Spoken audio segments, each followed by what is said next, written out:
What is up, my mammals? Today we are going down the rabbit hole of how reproduction works for my humanoid aliens, Diplophagan's. We're gonna start off with the basics and then gradually get into the weirder details, kinda like those iceberg videos that I'm sure you've seen. This will probably be both more and less weird than you're expecting. On one hand, there are no tentacles or anything, so don't get your hopes up, you freaks. On the other hand though, there's a certain trait that's completely alien and doesn't occur on Earth at all. In fact, this trait is where the name Diplophagus comes from. Before we dive in though, a quick disclaimer. Gender and sex are different things. This shouldn't be a hot take and it's not up for debate. This distinction has been acknowledged by scientists for around 70 years now. Gender is a cultural concept studied by sociologists and anthropologists, and sex is a biological concept studied by, well, biologists. I've thought a lot about how to recognize this fact while talking about Diplophagans because unfortunately a lot of the language we use to distinguish human gender and sex doesn't work for Diplophagans for reasons we'll get into. I've decided that when I'm talking about sex, I'll use the terms like male, female, and intersex, but when I'm talking about gender in future videos, I'll use terms like man, woman, person. I don't really like this solution, but I feel like it's my best option. Anyway, let's get into it. All Diplophagans have the same external genitals, regardless of sex. It's sort of like the human vulva. In my notes, I often refer to it as a cloaca, but it's only used for urination and reproduction, not defecation, so I don't think that's technically the right term, but whatever.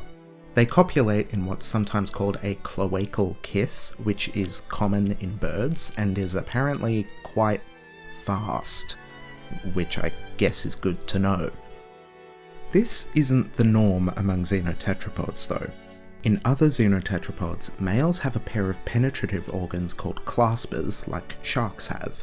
These were derived from a pair of fins in xenotetrapods' aquatic ancestors. In copulation, the claspers insert into the cloaca, then spread into a V shape to lock the animals' bodies together and make fertilization more efficient. Also, female Diplophagans don't have a menstrual cycle, but rather an estrous cycle. The human menstrual cycle is actually pretty unusual. Most mammals have an estrous cycle instead, and this has 4 stages. In proestrus, ovarian follicles start growing and high estrogen levels develop the uterine lining. Fluid discharge is common and sometimes bloody, but it's not technically the same thing as menstrual discharge, different composition and created by a different process. In estrus, also known as heat, the female can reproduce. Ovarian follicles mature and estrogen is very high. Sexual receptiveness may be signalled with changes like genital swelling or colour changes, or with behaviour meant to show off that area to potential mates. In males, the corresponding period is known as rutting, and it can also cause physiological and behavioural changes. In metestrus, estrogen levels drop. If the female is pregnant, the uterine lining thickens. If not pregnant, it's reabsorbed into the body. Finally, anestrus is a rest period of sexual inactivity. It can be caused by time of year, pregnancy, illness, age, or other factors. In general, menstrual cycles treat every cycle as a possible pregnancy, developing the uterine lining more fully before fertilization.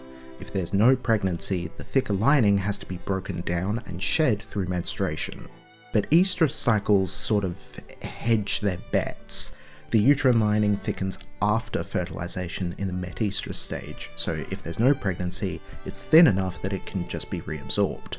Menstruating animals can also reproduce almost whenever they like, but estrous animals can only do so in the heat stage of the cycle. Diplophagans only have one estrous cycle per year, making them monoestrous, but remember, Domum alpha years aren't even 175 Earth days long.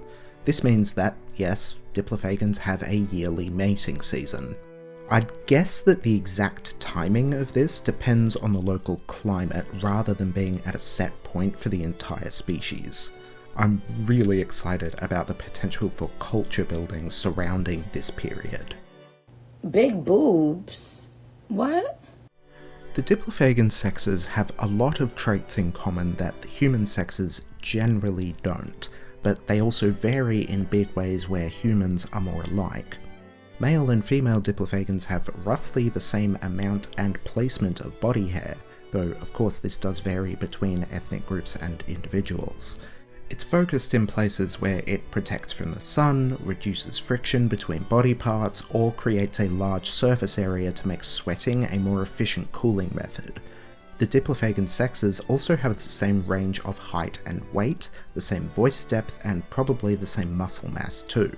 It's not exactly known why the human sexes differ in the ways that they do, with generally different amounts of body hair and muscle mass, different sizes, and different voice depths. One theory proposes that as humans were evolving, females chose to mate with males who were slightly less pedomorphic, which indicated greater physical strength and thus greater fitness as a mate. But Diplophagans didn't do this. Male mating competition didn't focus on physical strength, so the sexes became pedomorphic to the same degree, without variation in size and body hair and whatnot. All Diplophagans are flat-chested too, and they don't have nipples because they don't lactate. But female Diplophagans do generally have wider hips with a larger pelvic cavity, but we'll come back to that. They also have a pouch on their chest used to carry their young, or I guess other things too. These pouches are a common trait among Piasmacheirids and some other Malioderms too. But the most obvious difference between the Diplophagan sexes is their two-toned skin. Females have darker skin in all the areas where males have lighter skin, and vice versa. Most of the differences between the Diplophagan sexes are caused by a process called Fisherian runaway. This is where males of a species attract mates with highly impractical traits, often bright colours and flashy patterns. This seems counterintuitive to the idea of natural selection, but the idea is their ability to survive at all with such impractical traits proves that they're fit enough to mate with. The most famous example of this is of course peafowl. Female Diplophagan's coloration is a form of countershading. This is a basic form of camouflage where the lower parts of the body are a light colour and the upper parts are darker. This counteracts how shadows fall on the body, making the animal's shape blend into their background. In bipedal animals like Diplophagans though, the light-coloured areas are those that are often in shadow: the armpits, crotch, lower legs, and the jawline. The chest and stomach are pale as well, as these areas are shadowed when the Diplophagan is crouching, crawling, or bent over. But male Diplophagans have inverse countershading. This is much less common. It accentuates their shape and makes them stand out against their background. This can evolve for various reasons, but for male Diplophagans it's one of their impractical Fisherian runaway traits. You've also probably noticed the yellow spots on male Diplophagans' necks. These are a pair of throat sacs which are connected to the trachea and can inflate with air for sexual display. While inflated, they also serve as echo chambers, amplifying the Diplophagan's voice just like many frogs, although I doubt they could speak clearly with the sacs inflated. These throat sacs are another common trait among Piasmacheirids. Male Diplophagans also have long, thick red hair on their chests, reaching up as far as their shoulders. Of course, there's some variation in shade, but the hair is always red, no matter the colour of the rest of their hair. Because this is meant to stand out, I think it'd make sense if the rest of the body hair can't be red, at least in males. Males also have long, stiff, bristle-like hairs sticking up just above their ears. These bristles are a bit more obvious on other Magnifications than on Diplophagans. Speaking of which, you may wonder why Diplophagans' Fisherian runaway traits are less extreme than Magnificans. How come Diplophagans don't get that fresh cut, right? Why don't they get that giant, fluffy Elizabethan collar? Well, their intelligence and tool usage are partly to blame. Rather than relying on innate physical traits to show off to mates, male Diplophagans can make elaborate displays using paint, makeup, body modifications, and clothing. That said, these constructed displays will probably be meant to accentuate the natural Fisherian runaway traits that they do have. What's more, hormonal changes will naturally accentuate these traits leading up to the mating season. The throat sacs will get yellower and the chest hair will get thicker and brighter red. It's hell in there, it's horror. Alright, you saw the chapter title, besties. I'm sorry to do this, I genuinely really wish I didn't have to, but we're gonna talk about genetics. Unfortunately, this is integral to Diplophagan evolution. So, organisms' reproductive traits are often encoded on a dedicated pair of chromosomes. There are different genetic mechanisms for this, but you'll be most familiar with the XXXY system, which occurs in most mammals. Generally, in this system, XX chromosomes create female traits, and XY chromosomes create male traits. I don't really have time to address intersex genotypes, but I want to acknowledge that XX and XY aren't the only possible combinations. In humans, the Y chromosome is home to the SRY gene, which triggers a chain reaction in utero that starts developing male traits. However, the Y chromosome has a great big weakness that other chromosomes don't have. All the other chromosomes are paired, including the X chromosome, which is paired in females. This pairing is useful for chromosomal crossover, where a pair of chromosomes exchange some of their genes, generally during meiosis. Crossover is an opportunity to replace deleted or mutated genes with healthy ones, and for genes to combine in new ways, resulting in offspring with traits that neither parent has. But the Y chromosome doesn't occur in a pair, except in unusual intersex genotypes. And if it were to cross over genes with the X chromosome, then the X chromosome could pick up genes that are harmful to female development. To avoid this, almost all of the Y chromosome is in a non-combining zone, meaning that its genes can't cross over with the X chromosome. All this means that when the Y chromosome's genes are lost or damaged, they can't be replaced or repaired. This means that the Y chromosome loses genes over time. To be clear, there are some studies doubting this process, or at least how quickly it occurs, but learning about all this inspired me to dig into Magnificent's genetics and wreak havoc. Let's destroy them. Basically, some Magnificent's Y chromosomes lost enough genes that many offspring with XY chromosomes weren't developing normal male traits and couldn't reproduce. Some males overcame this because some genes from their Y chromosomes did cross over to the X chromosome. While this was risky for their female descendants, like I mentioned, it paid off in allowing their male offspring to develop normally. This continued over generations, with the non-combining zone of the Y chromosome gradually shrinking, and more of its genes crossing over to the X chromosome. The X chromosome was probably also developing ways of separating male and female genes to ensure offspring developed normally, but this was a slow, messy process. If an embryo's Y chromosome had lost as many or fewer genes than its X chromosome had picked up in past generations, that embryo would develop into a normal, healthy male.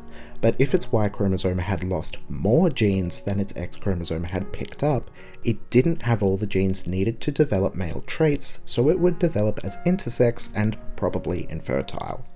So, as these Magnificent's chromosomes were changing, male infertility rates and the intersex population grew. This meant that a lot of females had no one to mate with. Enter Fisher's principle. This is the idea that a species ratio of males to females self-regulates, because when one sex survives more than the other, the less populous sex has better mating prospects and can expect more offspring. So by random chance, individuals who can produce the less populous sex have more offspring, and traits for producing that sex spread, evening out the sex ratio. But maybe in these Magnificents, the problem was severe enough or long-standing enough that there was still incentive for another solution. Protogeny is the biological process of a female becoming male. Where their bodies once produced egg cells, they come to produce sperm cells. This is a form of sequential hermaphroditism, where an individual's sex changes as a natural part of their life cycle. These Magnopithecans developed protogeny so that females who couldn't find a mate due to the high rates of male infertility could become males themselves and hopefully succeed at mating. Eagle-eyed viewers of my previous videos may have noticed the clade name Protogynohominini. Obviously, these are the Magnopithecans capable of protogeny, including Diplophagans. In the short term, well, as short as it gets with evolution, protogeny helped these Magnopithecans maintain an even ratio of males to females. While nearly 82% of Diplophagan babies are female, of those female babies, about 39% undergo protogeny after puberty, so the adult population is about 50-50. Almost 2/3 of adult males are protogynous males, which will be an important statistic in the future, but in the longer term, protogeny will also have an impact on future Diplophagans. Protogeny is a complex endocrine process that transforms an individual's physiology, but it can't change genetics. This means that protogynous males still have XX chromosomes. Since this is true for their female partners as well, these couples can only pass on X chromosomes, meaning protogynous males can only have female offspring. Born males can have young that become protogynous males, but protogynous males cannot have young that are born male. Less than 39% of Diplophagans are born male, and there's no advantage to being a born rather than protogynous male, so theoretically born males will eventually die out, with all offspring being born female and 50% undergoing protogeny as adults. But I'm getting ahead of myself, as usual. I'll keep born males around for a long while yet, because born and protogynous males coexisting is full of cultural possibilities that I want to explore. Diplophagan puberty begins at around 10 to 11 Earth years old, and ends at 16 to 17 Earth years old. Protogeny is triggered by not reproducing, so if a female Diplophagan hasn't become pregnant within a few mating seasons of the end of puberty, protogeny will probably begin. Also, because protogeny is triggered by an individual's choice of whether or not to reproduce, it could be intentionally induced or avoided, which just adds another layer of weird, interesting cultural potential. I imagine the physical process of protogeny would be mostly finished in an Earth year or so, with some of the changes taking a bit longer. The most important change would be the ovaries changing into testes, producing sperm rather than eggs, but also the throat sacs would develop, new body hair would grow, and the skin colour would change. I also considered different ways that the pouch might disappear, either by the skin tightening up, which felt unrealistic, or by drying out and dropping off, which just felt gross. I think protogynous males may just retain their pouches, as this wouldn't really be a disadvantage to them. Protogeny is also why all Diplophagans have the same external genitals. The physical changes that it causes are already pretty intense, so Diplophagans adapted to make it a bit easier by losing their claspers and converging on one set of genitals. Protogeny is also simplified by the fact that all xenotetrapods' testes are within their bodies, like the ovaries. Sperm cells are difficult to form under high temperatures like body heat, which is why mammal testes are the way they are, but Malyodern's testes are surrounded by strategically placed veins whose cool blood helps leach away heat and keep the testes cool. Yeah, the more you know, I guess. Alright besties, we're near the bottom of the iceberg now. Back in my second speculative biology video, I mentioned that most Malyoderms are ovoviviparous, meaning they have live young, but their embryos are fed from a yolk, not from the parent's bloodstream. Most of Earth's mammals are matrotrophic viviparous, where the embryo is fed from the bloodstream via a placenta. Piasmachiorids do this too, making them a bit weird among Malyoderms.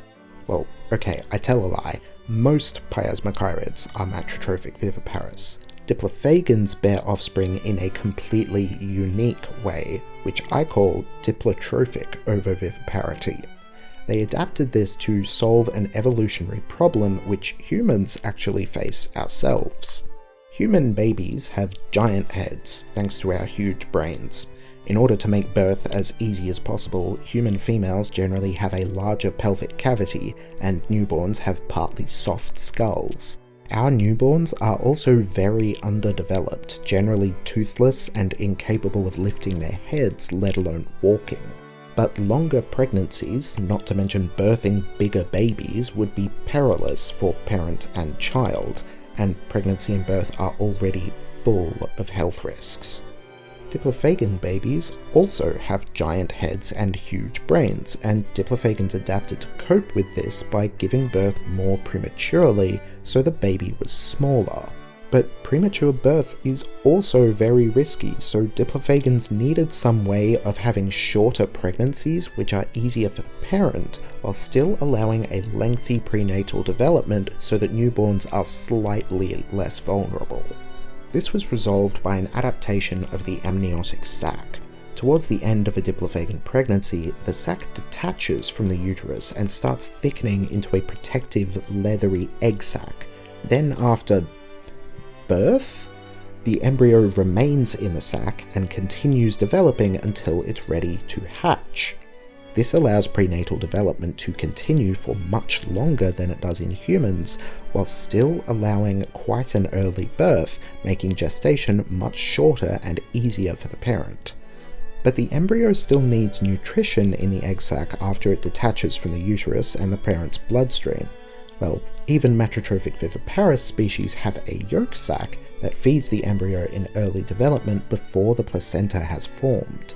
But in Diplophagans, the yolk sac develops a kind of partition, with a small yolk sac feeding the embryo early in development, and a larger yolk feeding it after the egg sac is detached. So the embryo is fed first from the yolk sac, then the placenta, and then the yolk sac again. Also, the fact that the placenta is there and thus the umbilical cord is there means that Diplophagans do have belly buttons. These two prenatal nutrition sources are how Diplophagans get their name. Diplophagus meaning double eater. Gestation takes around 20 weeks. For comparison, humans born at 22 weeks have survival rates of about 6%, but those who survive birth have a 30% chance of long-term survival with extensive treatment. At the time of birth, or egg laying, or whatever you want to call it, the egg sac is about as big as a head of lettuce. After this, the egg sac continues incubating for about 42 weeks, that's nearly 10 months. In this period, Diplophagans carry their egg sacs in their pouches. With prenatal development lasting about 434 days total, Diplophagan newborns can roll over, lift their heads, sit up, crawl, and even stand for short periods. They're born with their front incisors, and since they're not milk-fed, their first meal is the fleshy inner lining of their own egg sac. Very good. So that's about it. All the weird and wonderful corners of the Diplophagan reproductive system, from the tip of the iceberg down to the bottom. This video is kind of a lot, so thanks if you've made it to the end. Next time, we'll finish up this strangely human series with a look into Diplophagan psychology. Anon, friends.